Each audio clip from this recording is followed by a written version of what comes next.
Rangpur Riders সতীর্থ লিটন হৃদয়ের দারুণ প্রতিভা থাকলেও বিশ্বকাপের সেরা প্রস্তুতি বিপিএলে হচ্ছে না বলে মনে করেন ডেভিড মালান। আইপিএল খেলতে পারলে মুস্তাফিজ ও বাংলাদেশ দল লাভবান হতো বলছেন এই ইংলিশ তারকা।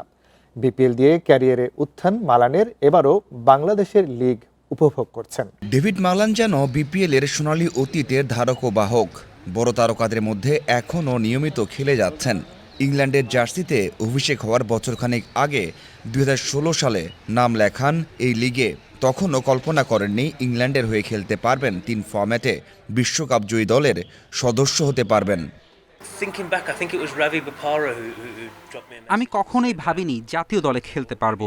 আমি অতটা সিরিয়াস ছিলাম না। ওয়াইশা অথবা বোপার আমাকে বলেছিল যে বিপিএলে খেলো। এটা আমার প্রথম ফ্র্যাঞ্চাইজি লিগ ছিল।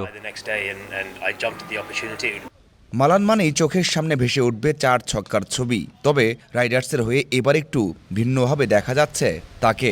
সময় নিচ্ছেন উইকেটে। উইকেট একটু কঠিন থাকলে সময় নিতে হয়। 130-140 চেস করতে নেমে বেশি মারার দরকার হয় না, এজন্য সময় নিচ্ছি। উইকেট কন্ডিশন ও পরিস্থিতি বুঝে ব্যাট করছি। বিপিএলই টাইগারদের বিশ্বকাপ প্রস্তুতির সেরা মঞ্চ। লিটন, হৃদয়, মুস্তাফিজ, সোহানদের সতীর্থ মালান প্রতিভার কমতি দেখছেন না। তবে এভাবে বিশ্বকাপের প্রস্তুতিকে আদর্শ মানছেন না। এখানে যে উইকেটে খেলা হচ্ছে, রান কম হচ্ছে, বল বেশি ঘুরছে। তবে বাংলাদেশ ভারতে গেলে অনেক রানের খেলা হবে। প্রতি ম্যাচে 180-200 করতে হবে। এখানে 14 ম্যাচ খেলে হঠাৎ মানিয়ে নেওয়া কষ্টকর হবে। শ্রীলঙ্কাতেও একই। একজন ক্রিকেটারই সবচেয়ে ভালো বুঝতে পারবেন মুস্তাফিজের মনের অবস্থা। মালানও বুঝতে পারছেন।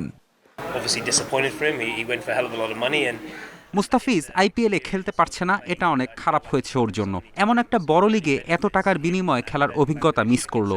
ও খেলতে পারলে বাংলাদেশ ক্রিকেটের লাভই হতো।